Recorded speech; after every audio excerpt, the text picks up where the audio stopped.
The adventure is alive!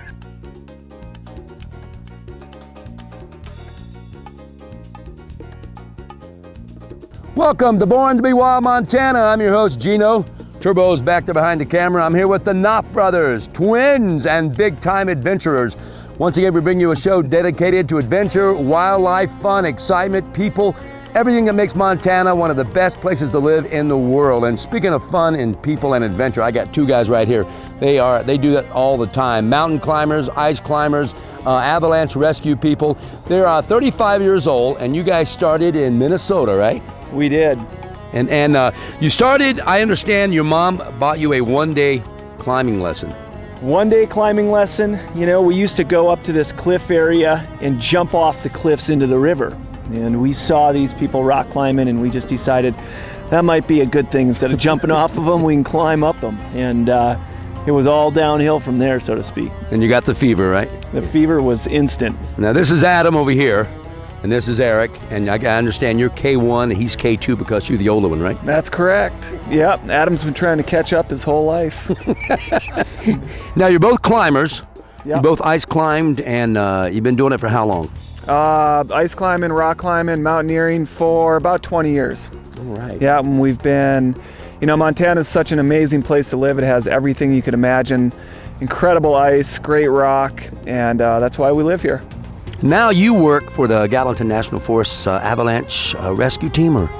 The Gallatin National Forest Avalanche Center. Yep. Right. And it's a Forest Service-based program, and we basically do snow stability assessment and put out a daily report for backcountry skiers and snowmobilers to try to keep people out of avalanches. What's the one thing when you guys go out and look at the place where the avalanche might be occurring? What's the first thing you notice that makes you aware that it's going to happen? Well, obviously recent avalanche activity is the most obvious sign that the snowpack is unstable, so you really need to use Mother Nature's clues to tune in and make safe decisions. So signs of instability, cracking, collapsing, avalanche activity, and then if you dig into the snowpack, you can do certain tests to see how strong and stable the snowpack is. So that's a little more complicated, but basically just paying attention to the weather, to your surroundings is the first step that you need to take. We're going to get over to the ice climbing site now with Adam, K2 here, and tell us where you guys have climbed.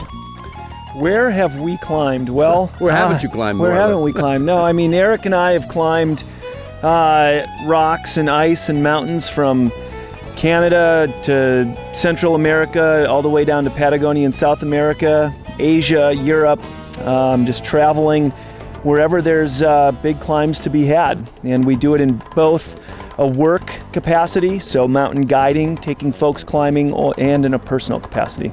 Well, what's the toughest part about ice climbing? I mean, like I said, I've never done it, and I can only imagine what it's like. Well, the toughest part about ice climbing, I think in a technical realm, is choosing the correct line to climb, and then you're dealing with variable conditions all the time. When you're rock climbing, most of the time it's sunny, it's warm, things are fairly controlled.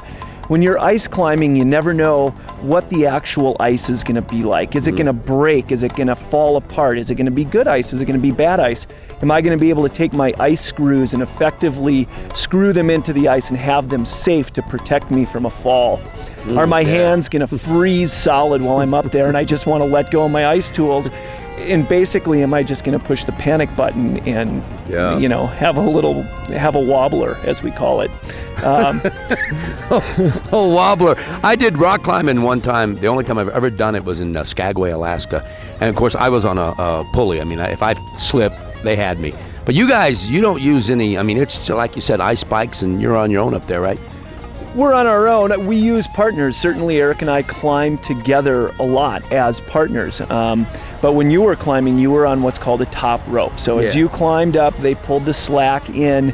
You had no real threat of a fall of any distance. Are you guys connected to each other? We are connected to each other, but we practice we do mostly what's called lead climbing. So as we choose a climb, we climb up it, and we're placing protection as we climb, but then as you climb above that protection, you risk a bigger fall. So you fall the distance to that piece of protection and then that distance past. So you're hanging it out there more than you would if you were just top rope climbing. So yeah. Hanging it out there. I've seen a lot of movies, Clint Eastwood and all these guys, and they're climbing the mountains, and they have that incident where one guy slips and he's just, you know, hanging there by the rope. Has that ever happened to you guys? Yeah, plenty. Plenty. Yeah. Okay, let me ask you. I can explain it. Round one, ding ding. Hey, I always wondered, now when you go when you go to do a climb and you've got your location, you know, you get out there, how long is the whole trip from the time you get there until you get down from the mountain? Well, if Eric and I were just going to go into Highlight Canyon, just 30 miles up the road, we could leave at 7 in the morning, get a few pitches of ice, get a good workout, and be back in town by noon. That's one scenario. Or this summer I went to Pakistan and attempted the second highest mountain in the world, and I was gone for over 2 months. So, yeah, I mean, certainly K2 is a little farther away than Highlight Canyon, but much higher. A little higher, yeah, a little more difficult. But it really just depends on what your objective is, what you're attempting to climb, and the style and means at which you're attempting to climb it. Now, if someone wanted to begin rock climbing, ice climbing, how much equipment would they basically need, and what are they looking at spending?